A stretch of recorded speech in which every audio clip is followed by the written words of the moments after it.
Hey everyone, welcome back to Corporate Decoder. Today we are diving headfirst into the financial world of BJ's restaurants. Are things cooking up nicely, or are they serving up a recipe for disaster? Let's find out. This report's highlight is definitely the shareholder vote on food waste. But what does it all mean? Is BJ's throwing away our future? Are they wasteful spenders? Let's take a look at their report to see. Before we start, if you appreciate getting straight insights from corporate documents, make sure you're subscribed. We also have a Discord community linked in the description below. This report comes to us as an 8K filing, which is basically an alert for big changes.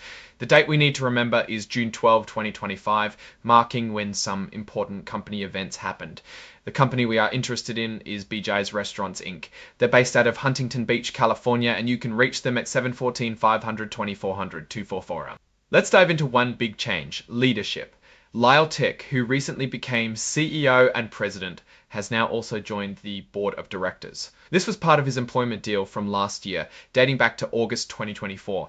They basically promised to put him on the board once he took over as CEO. Think of it as part of his signing bonus. On the flip side, Gregory Trojan, the former CEO, is stepping down from the board in September. So we have a changing of the guard which can significantly impact strategy and direction. Now let's talk about the annual meeting of shareholders held on June 12, 2025. The shareholders, that is the people who own the company, got to vote on important stuff. There were four main things they voted on. First, electing the board of directors. Second, weighing in on executive compensation. Third, picking the accounting firm for the year. And fourth, a proposal about how BJ's handles food waste. So who got elected to the board? Let's Rooney got almost 14. We've got Bana Suresh with almost 15 million votes for her, compared to about 74,000 withhold votes.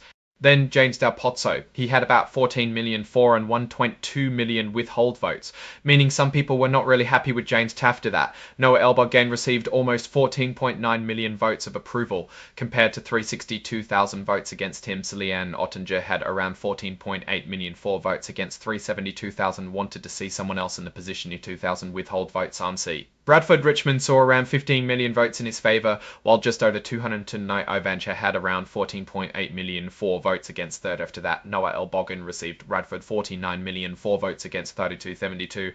Robinson Jr. had about 15 million broker non-votes, were uncounted in all of these races. Brokers, companies that hold stocks for their clients, didn't vote on Sherlock. Sherlock had 15 million votes for, and about 3.8 million broker non-votes were uncounted in all. Next up, how much the big bosses get paid. This is an advisory vote, meaning shareholders get to give their opinion, but it's not binding. About 15 million votes were in favour of the executive pay structure. Shareholders also voted on whether to keep KPMG LE as their accounting firm for this fiscal year. There were 19.1 million votes saying yes and only 10 votes saying no, with 49,000 abstaining. So a clear thumbs up for KPMG. What this means is that BJ's investors are happy with KPMG's transparency and ability to keep the numbers honest. No broker non-votes here either. So everyone with a direct say voted. Finally, the shareholder proposal on food waste transparency. This was apparently a hot topic.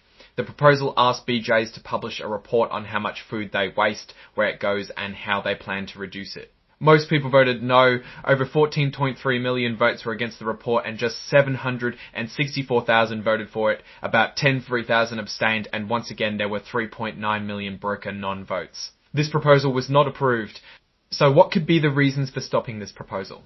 First, it could be that it's expensive to do such a study and it would affect profits. Second, maybe most of the top dogs, like board members, did not support this proposal. Or it could be that investors trust BJ's management. If BJ's shares dropped and the company looked wasteful because they stopped transparency, then the shareholders would probably force a new food waste proposal.